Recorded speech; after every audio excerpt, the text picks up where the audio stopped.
Amelia Nagoski is the author of the New York Times bestseller, Come As You Are, a self-help manual lauded by The Guardian for its ability to offer up hard facts on the science of arousal and desire in a friendly and accessible way.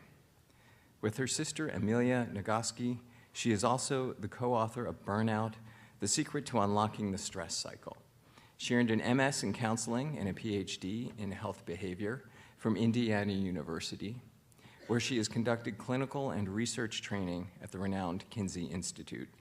She now teaches sex education and stress education to women across the country. In Come Together, Nagoski employs a scientific rigor, compassion, and humor to create a pragmatic and specific guide for maintaining a fulfilling sex life while in a long-term relationship. Please welcome our guest to the Free Library of Philadelphia.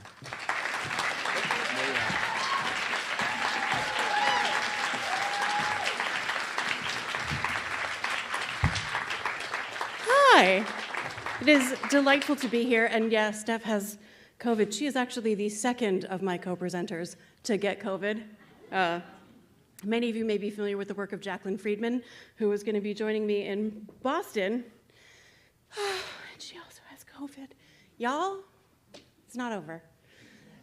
Speaking of which, I know canes cause people to be like, what's wrong? Do not worry, I have excellent medical care. I have long COVID, hence the sitting down. Hence, it sucks. It's real. I hate it. And that is also the why I have to leave and go to bed immediately, because I have to get on a plane tomorrow, and I want to be a person in Atlanta, just like I'm a person right now. So thank you very much for letting me do that.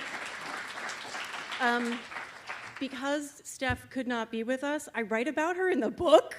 So before I tell you maybe I should tell you the origin of the story, the origin story of the book before I start. Here we go. Once upon a time, I wrote this book, Come As You Are. And the process of, I feel like it has helped a lot of people, but the process of writing that book was so stressful that I lost all interest in actually having any sex with my actual partner for months at a time. Zip, right? And so I finished writing the book and things got a little better, and then I went on book tour and things got a lot worse.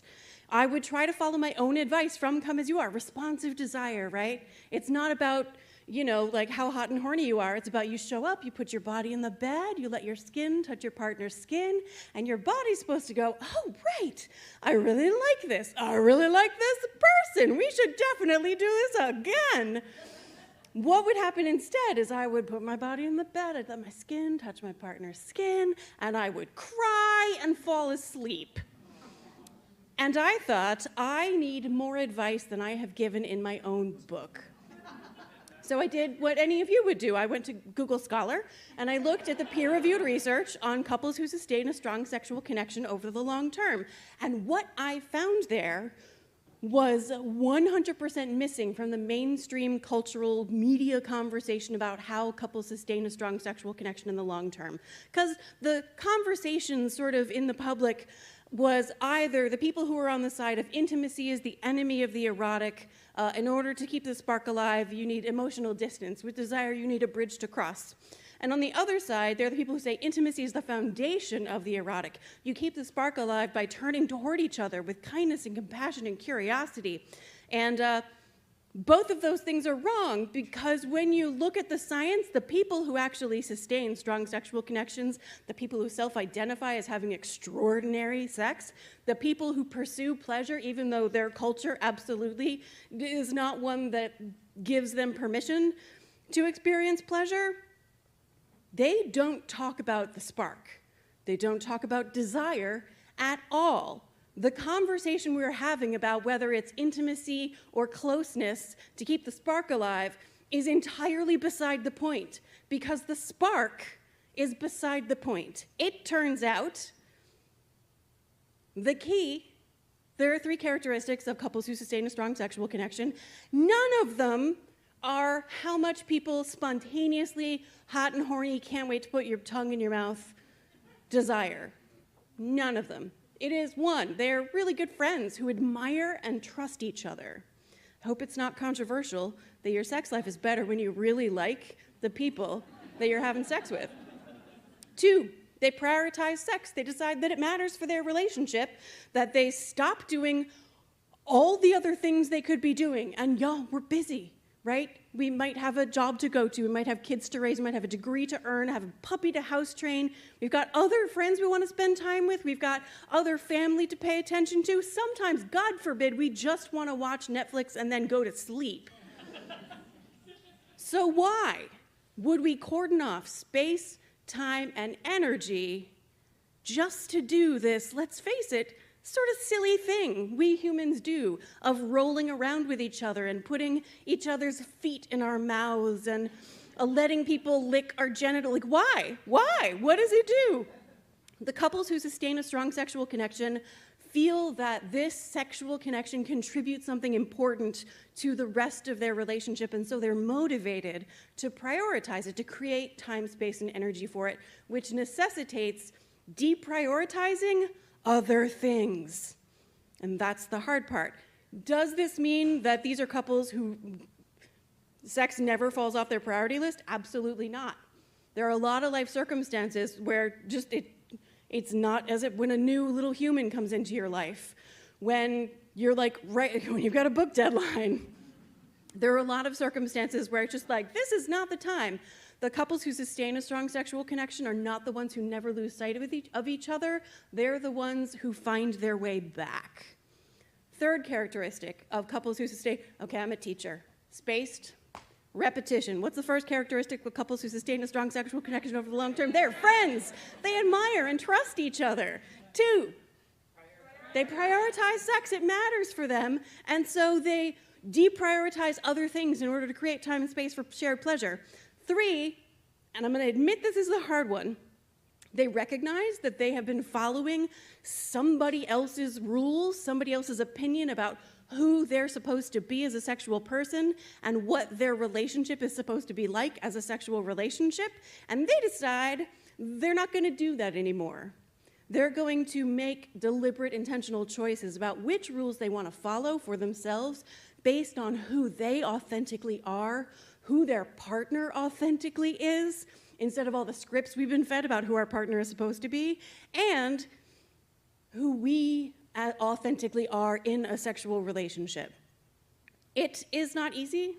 Both purity culture and the patriarchy have had decades to get into your brain, and it's going to take decades fully to dismantle it in your brain, but you don't have to finish in order to experience the benefits of it.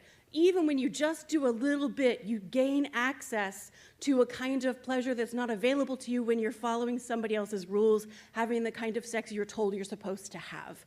So those are the 3 characteristics of couples who sustain a strong sexual connection. Notice desire isn't anywhere on there. It's about pleasure. It's about liking the sex enough to want to create time and space to roll around like puppies in a puddle of sliquid.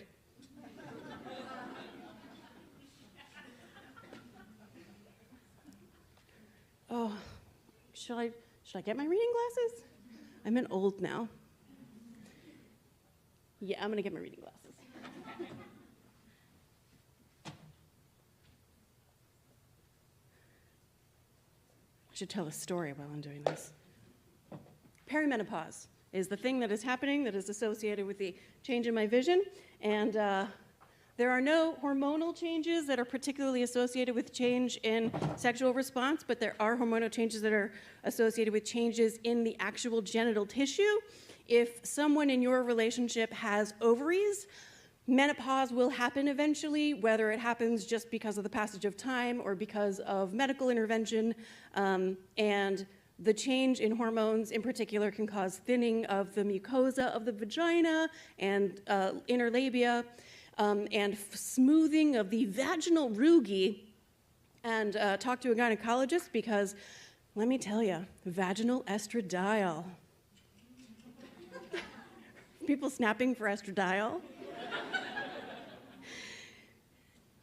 This is the part that has Steph in it, since she cannot be with us. Many self-help books ask you, from decluttering guides to professional success manuals ask you to envision your ideal life as a way to establish a goal and a why for the changes you're going to make. I can't do that here because your image of an ideal sex life has almost certainly been shaped by a bunch of mean-spirited cultural lies. Your ideal may involve having a body or a partner who looks or acts a certain way. It may include some behaviors and not others, without reference to which behaviors bring you pleasure. It may include all kinds of rights and wrongs. How many of those are things that you actively chose rather than something that was handed to you as an ideal? Writer and sex educator Steffo Terry wrote about her experience of learning about responsive desire and discovering the freedom that comes with knowing and loving what's true in her book, Dirty Word, How a Sex Writer Reclaimed Her Sexuality.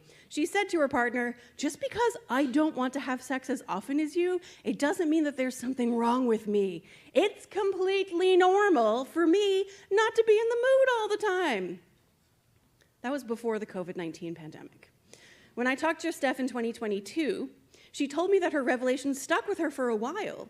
She and her partner had both gotten a more concrete sense of what activated each other's accelerators and what hit each other's brakes, and things got better as they collaborated. But then, with the increased stress, exhaustion, and depression of the pandemic, her guilt reemerged. She started putting pressure on herself, even though her husband did not pressure her. That's the thing about the weeds in our psychological garden. They can grow back if you don't keep on pulling them. And sometimes we get so busy with other things, we forget to keep weeding. She finally talked to her husband about it, and it turned out he was genuinely okay with not having sex. The pandemic was affecting him too. And it was such a relief to know that they were both normal, and his loss of interest didn't mean anything except that pandemics can make sex seem less important and less worth having. They go on to fix things later on. So normalize. I remember back at the beginning of the pandemic, there were all these people who were predicting like a pandemic baby boom, and I was like, y'all don't know how sexual response works. Because like 10 to 20% of people find stress increases their sexual interest, but the rest of us, when we're stressed out, we are less like, I need to change glasses again. So I have told you the origin story of the book. Let me conclude that story. You may be wondering, wait, Emily, didn't writing come together do the same thing to your sex life? Yes, it did. Totally destroyed my sex life, writing of the book. But, and also perimenopause, and also long COVID. All of these things are things that hit my brakes, things that interfere with my brain's access to pleasure. But I can honestly say that when I got done writing this book, I had this 100,000-word tome of how to repair the connection that had been damaged by the process of writing this book. And things are better with my partner of 13 years than they have literally ever been, including right at the beginning of our relationship. So I feel so like passionate and enthusiastic about this book because it has all, even if nobody, like I want lots of people to read it and be helped by it, but honestly, if no one else reads it, it has already become a tool that I will be able to use for the rest of my marriage. And that alone has made it worth writing. Can we start with some questions, Robin? The delightful Robin has collected questions for me. Thank you.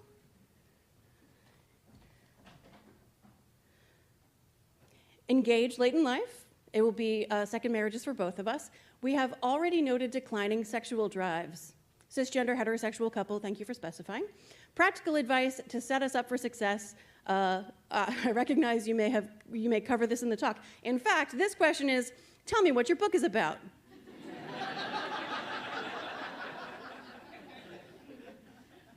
And it's excellent to be asking this question early in a relationship. So in Come As You Are, I use this metaphor of the garden, right? On the day you're born, you're given this little plot of rich and fertile soil, and your family of origin and your culture of origin begin to plant seeds, ideas about bodies and sex and safety and love and connection and gender and the erotic, and by the time you get to adulthood, you've got this garden that is your sexuality. Some of us get really lucky, and there's just very beautiful things. All we have to do is cultivate and harvest. Others of us get stuck with some really toxic shit in our gardens, and it's not fair because we didn't choose any of that stuff, but it is a growth opportunity. Because we can go row by row through that garden and make choices about what we want to keep and what we want to throw in the compost heap to rot. So when you get into a long-term relationship, early in any sexual connection, a lot of it you spend visiting each other's gardens, and it's like, let me show you around my place, you show me around your place. Eventually, you begin to cultivate a shared garden. You bring over some of your favorite things from your garden, and they bring over some of their favorite things from their garden, and you really hope they don't strangle each other. When it's still early in a relationship, you're early in the process of making choices. You can be really deliberate in choosing whether or not to bring that somebody somewhere along the way. Before you were old enough or wise enough to say yes or no, somebody planted the message. They didn't ask, like, would it be okay if I planted this idea about the ways that your body is fundamentally flawed and unlovable, and if you don't continue to work on it like a project, then you don't deserve connection or safety or love? Would that be okay with you? No, they just planted it there. So you have this opportunity to choose whether or not you want to import that from your garden into the shared garden that you are building with this person in your life. If you have already accidentally imported that into the shared garden, it's a growth opportunity to cultivate the garden that you together are choosing for yourselves, instead of following somebody else's rules about who you're supposed to be. I will say, since the person specifies cisgender heterosexual, the book is as inclusive as I could make it, and thus it is the least dependent on the science of any book I've ever written, because the science has not gotten better in the ways I need it to fast enough. So there's a lot of interviews in this book. But there is one chapter where I assume the reader is cisgender and in a heterosexual type relationship. It's the second to last chapter, because the research is so consistent that couples who are not in that kind of relationship are more satisfied sexually and relationally. They have longer lasting, more orgasmic, more pleasurable sex than people. I'm really worried about the straights. So the straights get their own chapter, and I will point this question asker to that chapter, because it just is the case that the gender roles that we are following give us these very toxic scripts about who we're supposed to be as sexual partners and who our partners are supposed to be as sexual partners to us. And it can get real dark real fast, so learning to dismantle that stuff from your brain helps a lot. The piece of it that's like, what is your book about? I'll see if I can find the part. The thing that we have been doing wrong is that we have the number one reason why people seek sex therapy is for a desire differential.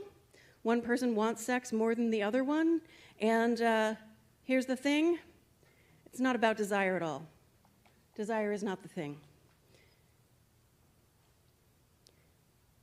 A lot of books about sex and long-term relationships are about keeping the spark alive, and they are wrong-headed. It's so 20th century with their rigid gender scripts and cringingly oversimplified ideas about sex and evolution. I call this mess of wrong-headedness the desire imperative. The desire imperative says, at the start, it's a bulleted list. At the start of your sexual and/or romantic relationship, you should feel a spark, a spontaneous, giddy craving for sexual intimacy with our potential partner that might even feel obsessive. The sparky desire we're supposed to feel at the beginning of a relationship is the correct, best, healthy, normal kind of desire. And if we don't have it, then we don't have anything worth having. 3, if we have to put preparation or planning into our sex lives, we don't want it enough. 4, if our partner doesn't just spontaneously want us out of the blue without effort or preparation on a regular basis, they don't want us enough. The desire imperative puts desire at the center of our definition of sexual well-being. It says there is only one right way to experience desire, and without that, nothing else matters. And so people worry about desire. If desire changes or seems to be missing, people worry there's something very wrong. But here's the irony of the desire imperative. Does all that worry about the spark activate your accelerator? Make it easier to want and like sex? On the contrary, worry mainly hits the brakes and puts sex further out of reach. But there is an alternative. Center pleasure. Desire is not what matters, not passion, not keeping the spark alive. Pleasure is what matters. Center pleasure, because great sex over the long term is not about how much you want sex. It's about how much you like the sex you're having. Center pleasure is this is the thing you're going to come back to over and over. You're going to keep worrying about desire. You're going to keep thinking about whether or not people want sex in a relationship the same amount. Some people came here being like, one of us wants sex more than the other, and we're trying to figure out what to do about that. Here's what you do. The first conversation you want to have is, what is it that you want when you want sex? When I started asking this question in workshops, people's flippant first answer is orgasm. And the thing is, most people, 95% of people over the age of 30, can have an orgasm on their own. And if you are among the people who don't have orgasms and you would like to have orgasms, there are absolutely books just about that, workshops just about that. Go for it if you're interested. But if you have orgasms on your own, then when you want sex with a partner, it's not orgasm, is it? When people think a little deeper, there are 4 main, I've asked a few thousand people this question at this point. The number one answer is connection. What you want when you want sex is connection with another person. The second thing is shared pleasure. I don't just want to rub my skin against my partner and feel how nice that feels. I want my partner to notice how nice it feels to rub my skin against their body. And I want to notice how nice they feel like it is. That shared pleasure is a specific thing people are looking for when they want sex. Are there any other things we do in our lives where we can feel connected and share pleasure? Yes, lots. So sometimes we can meet some of those needs through something that isn't sex if a person is in a place where sex is not really available to them, when you got a book deadline.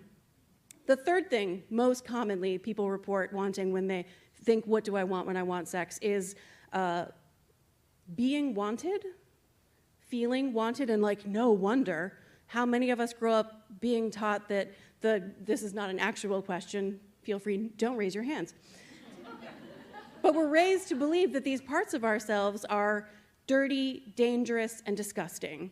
So to have these parts of ourselves not merely accepted, but longed for, and wanted, and embraced, and licked, of course, that's one of the things we want when we want sex, is for those parts of ourselves to be fully anticipated. And the fourth most common thing people want when they want sex, as far as they tell me, is a thing I call freedom, where people have the ability to set aside all their other worries, their identities and roles and responsibilities and stressors, and close the door on their whole lives and just pay attention in this moment to the pleasurable things that are happening in the here and now. What people want when they want sex is escape from everything else in their life so that they can enjoy this connection and this pleasure in this moment with this person.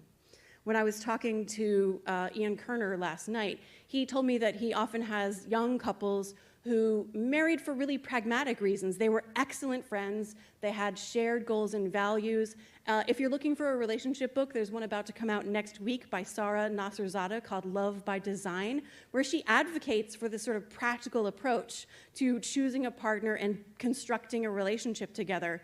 And they go to Ian Kerner, a sex therapist, because like the sex isn't really there, and they want to figure out how to like get the sex part in place, because they're like great friends, but the sex? And my advice, he was like, tomorrow I'm gonna tell clients, fuck spark, y'all.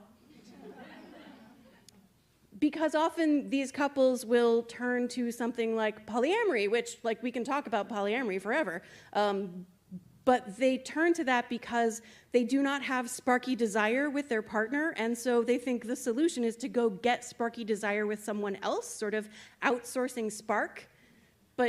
And like, polyamory can be amazing. Polyamory, I have seen it be profound, life-altering, beautiful, expansive love. And also, I have seen it be a terrible shit show.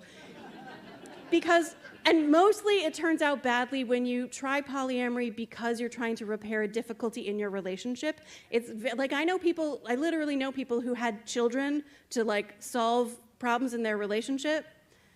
And like, you may feel really great about this new human in your life, but now you're imposing your shit on this human.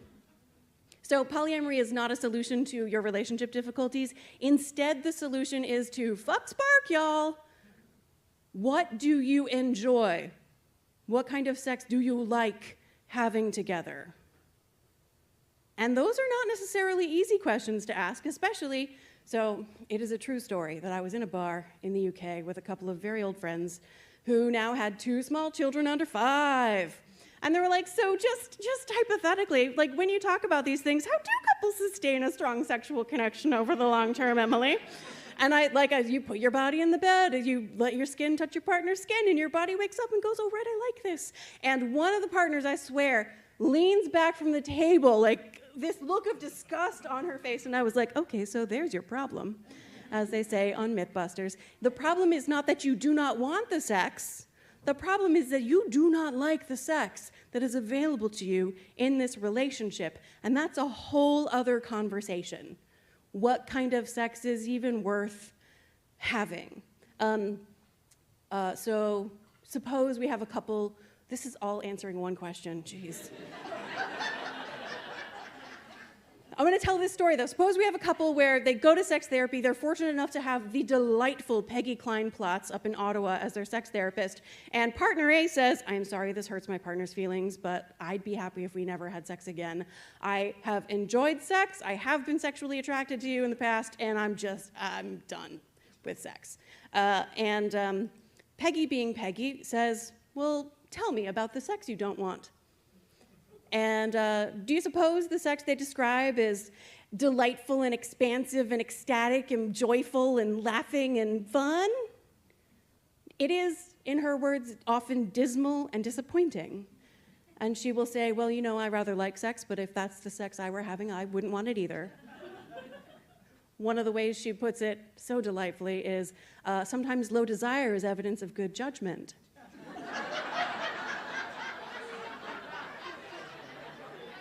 The gentler way to put it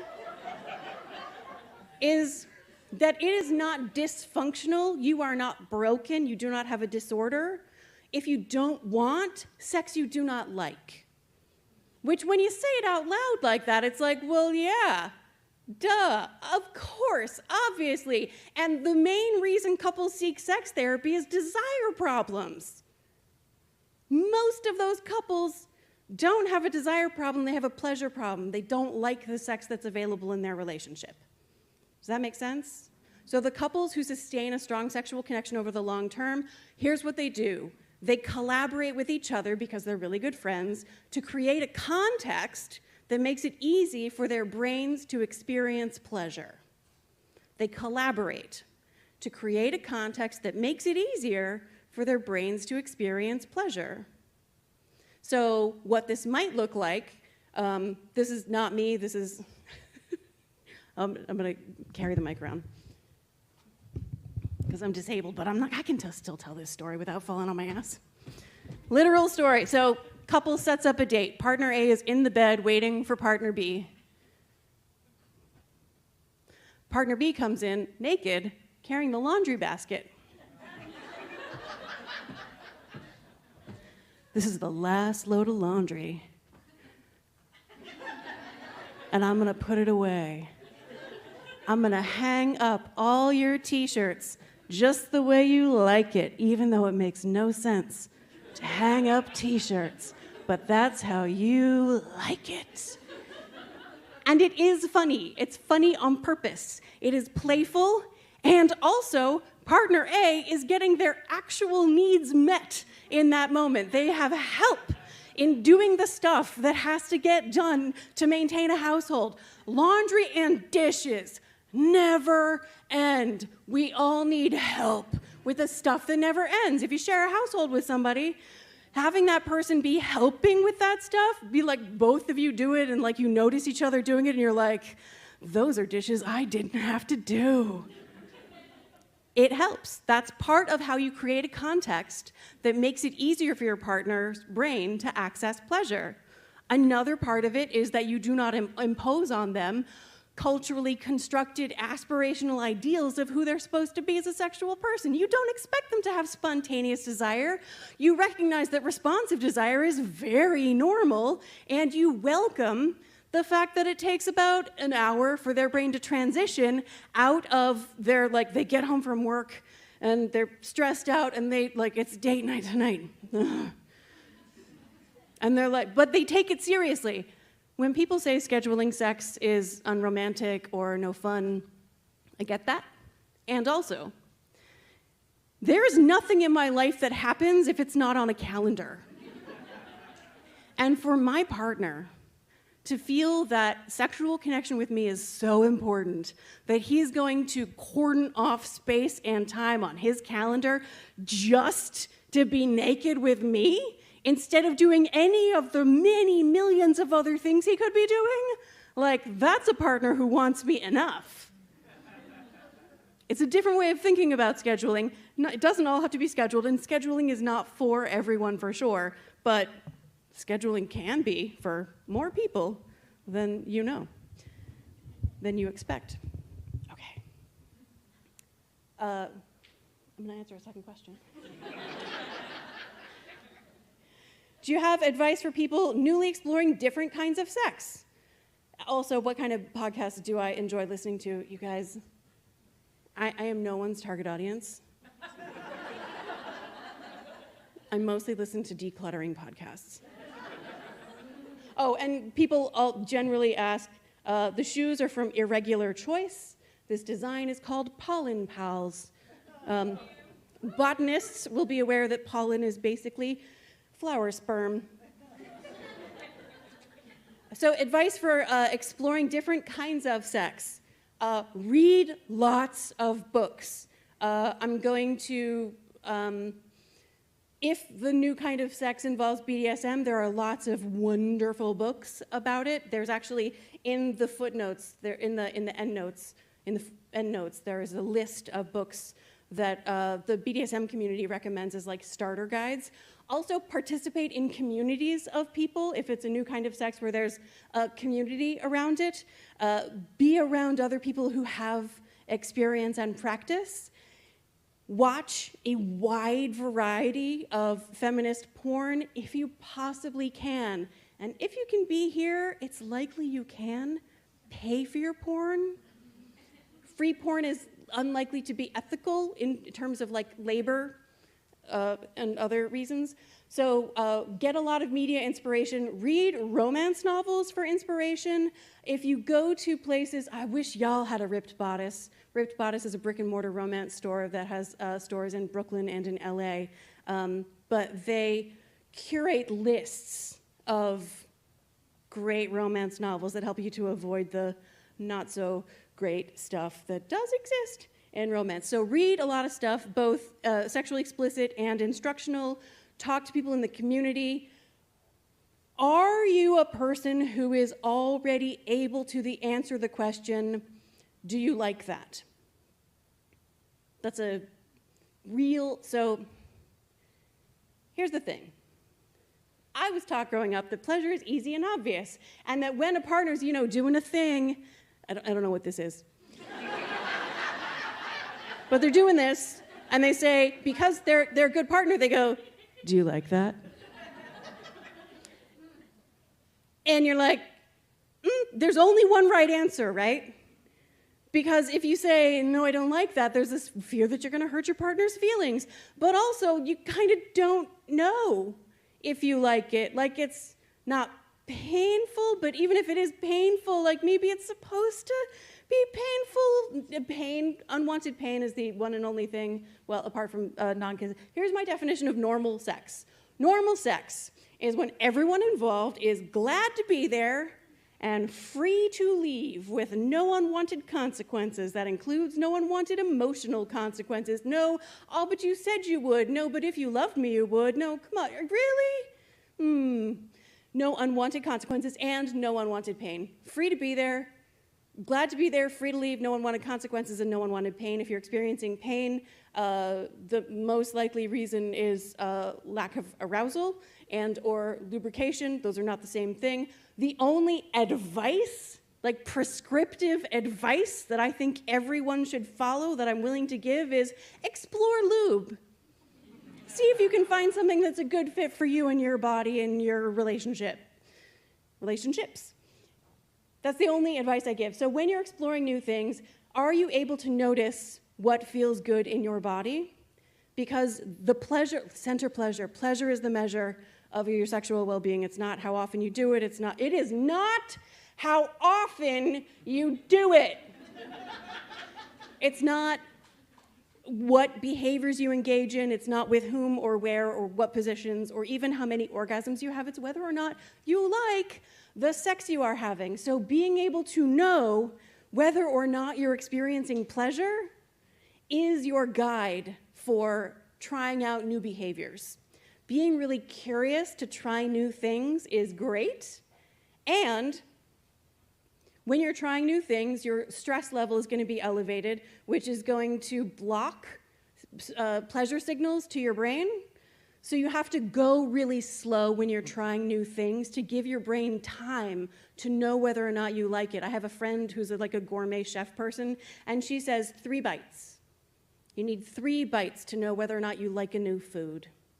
The first one is just like your every other food you've ever eaten, telling you whether or not this food is that food. It's not. The second bite is to find the ways that it is not that food. And the third bite is to find out what this food actually is. 3 bites. Your brain needs time to adjust to new stimulation and sensations. So when you are trying new things, go really slow.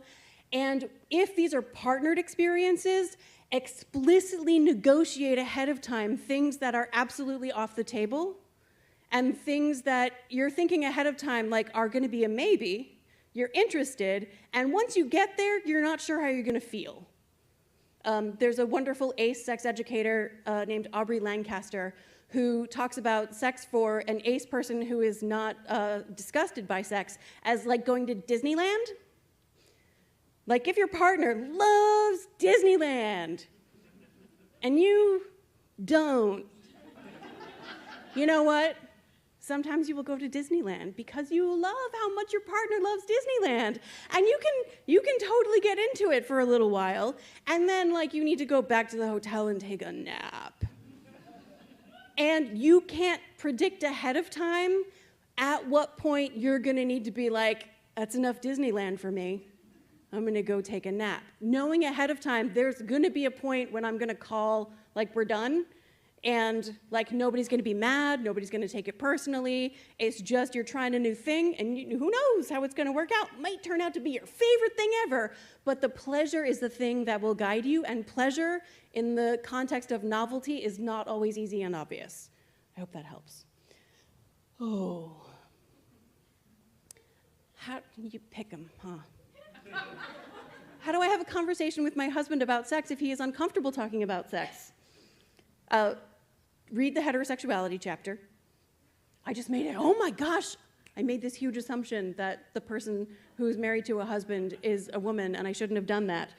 So read the chapter before that about the gender mirage, because there's always gender shit underlying people's discomfort in talking about sexuality. There's also other sex imperatives. Read the chapter before that one on the sex imperatives to like explore more deeply where the discomfort is coming from, if that makes sense. So where the discomfort comes from, there's really two things. Like, okay, suppose in your household you want to reduce the amount of red meat that you're consuming because it's expensive, you want to save the world by eating less red meat. So you say to your partner, hey, I'm really interested in maybe we should maybe only eat red meat like once a week or so. What do you think about that? Should we try that? Right? That's how you have the conversation. That's how you have the conversation about sex also. The reason people don't have just that conversation, hey, you know, I've been thinking, I really enjoy oral sex, and that's something I'd like us to do a little more of. Could that be something we try on our Saturday afternoon date when we have already arranged for the childcare that was such a pain in the ass to get? Let's try oral sex then. The reason people don't have that conversation, there's really two barriers. One, they're really worried about hurting their partner's feelings. Accidentally, because if you want to have this conversation, it's because you want to move closer to the person. It's an invitation. It is warmth. You want the connection. And it is so easy for so many of us, especially if a person has been gender socialized into the "it's a boy" manual of rules and regulations about how do you live in your body. You have been trained that you are infallible and omniscient and a provider and strong. Right? And so for someone to come to you and say, here's something I'm interested in changing, it's so easy for that to feel like a criticism and like a pushing away when it is actually an invitation to come closer. So we're worried about hurting our partner's feelings. And the other thing we're worried about is the judgment. We are worried that if we say a thing we're interested in doing, our partner will respond with shock and horror and never be able to look at us the same way again.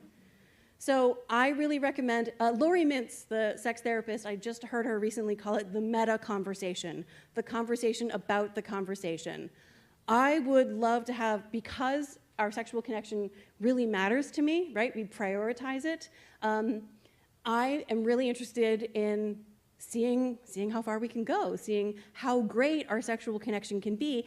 And I know that neither of us is like fully confident and comfortable talking about these things. So can we talk about some of the things we're afraid might happen if we do talk about it? And what are some,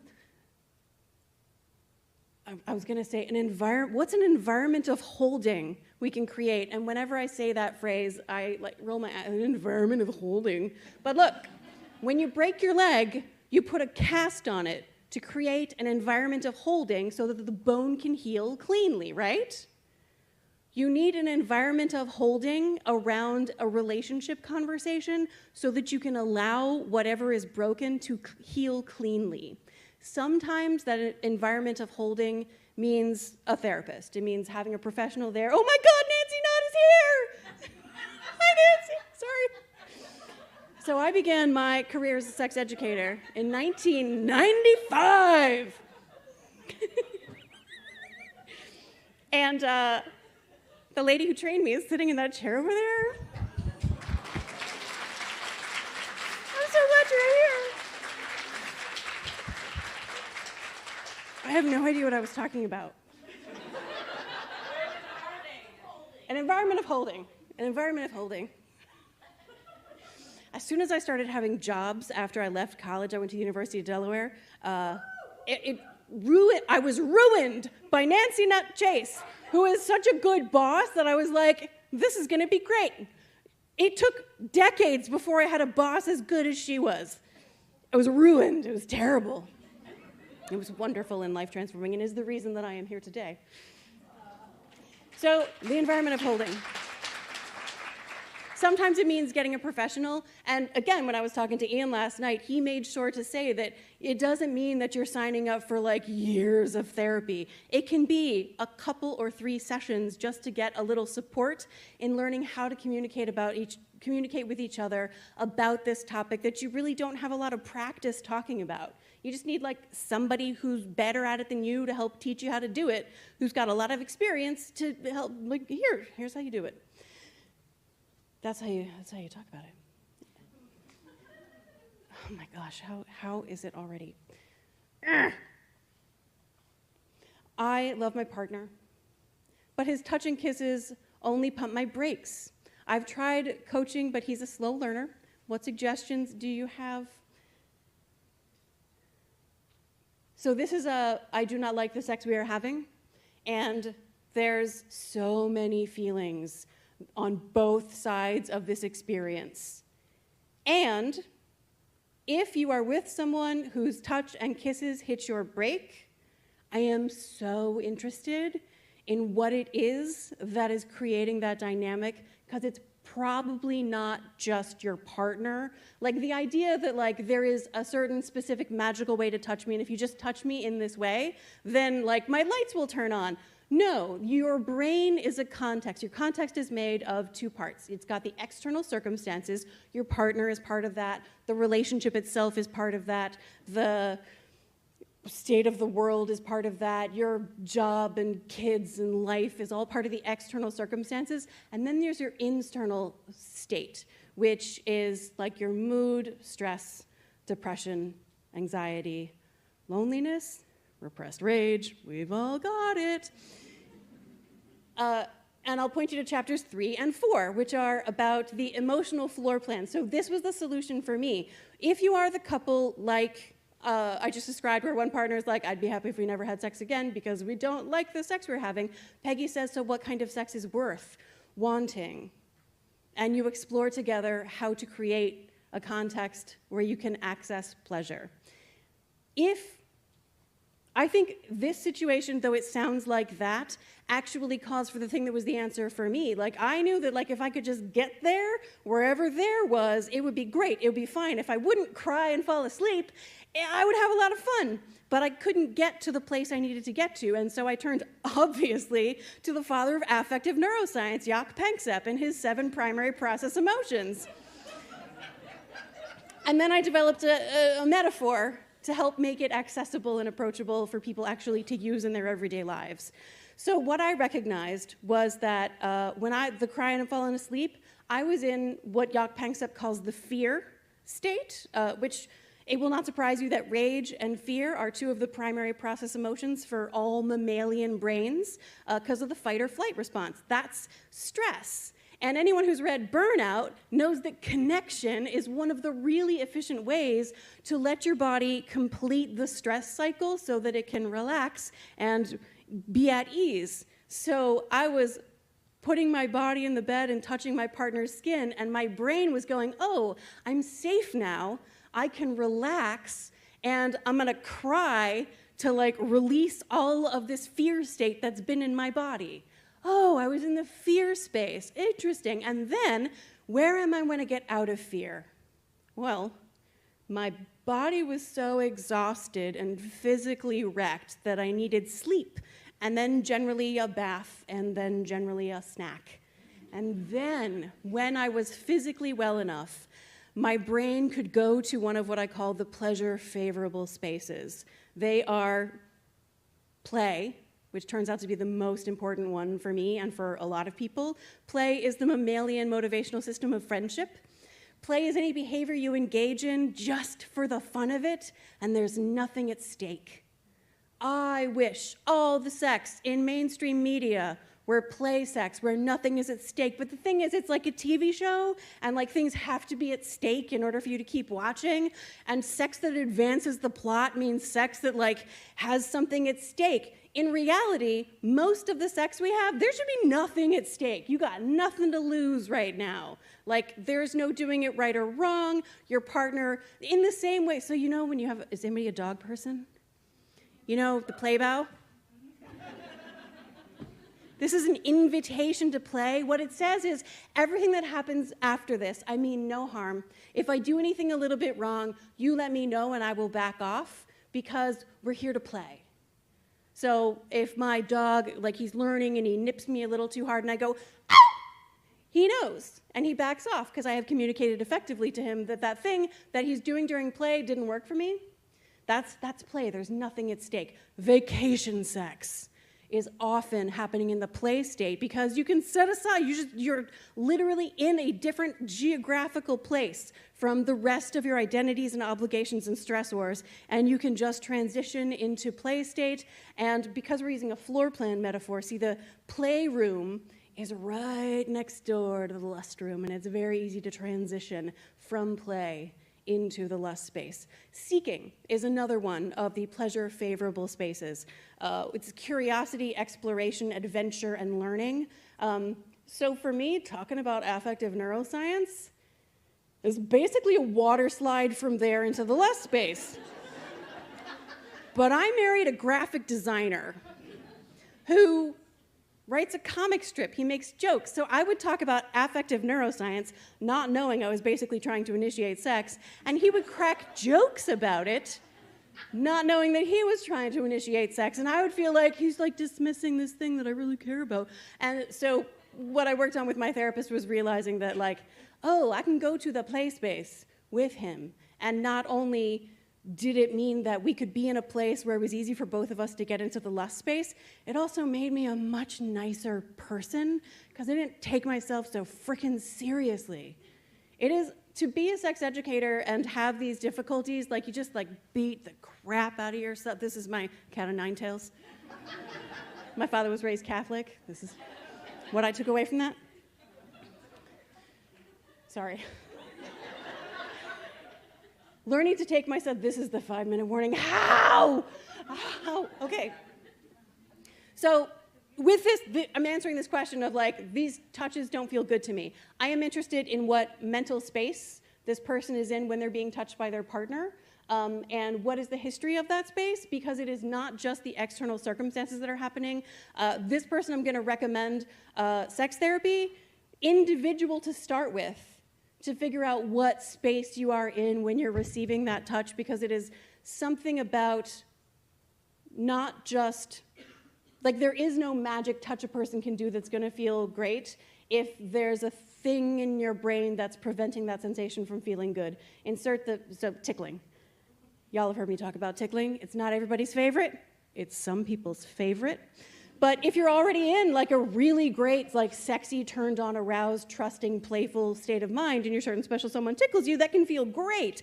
And if you're in the middle of an argument about money, or as a friend of mine put it, if you are wrist deep in baby poop and your partner tries to tickle you, that will not feel awesome. Why? It's the same sensation. It's the same person.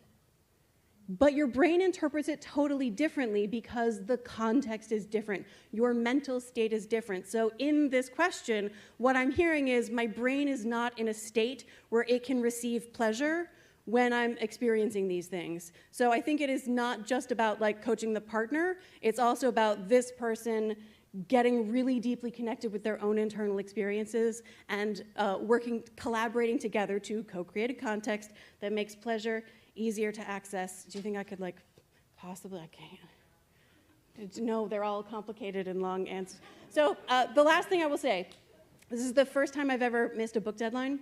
And it was totally fine that I missed it.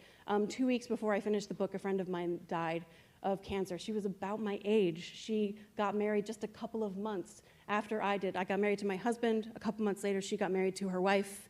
And last year, she died. Fuck cancer.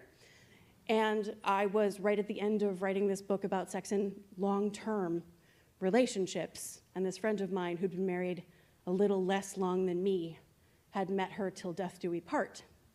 And it changed the book fundamentally because I realized in this visceral way that of course I knew, but, and many people learn this much earlier in life than I do, but we are not guaranteed abundant time with the people that we care about. We are guaranteed change, And truly, it is the way we navigate change together that characterizes the quality of our relationship.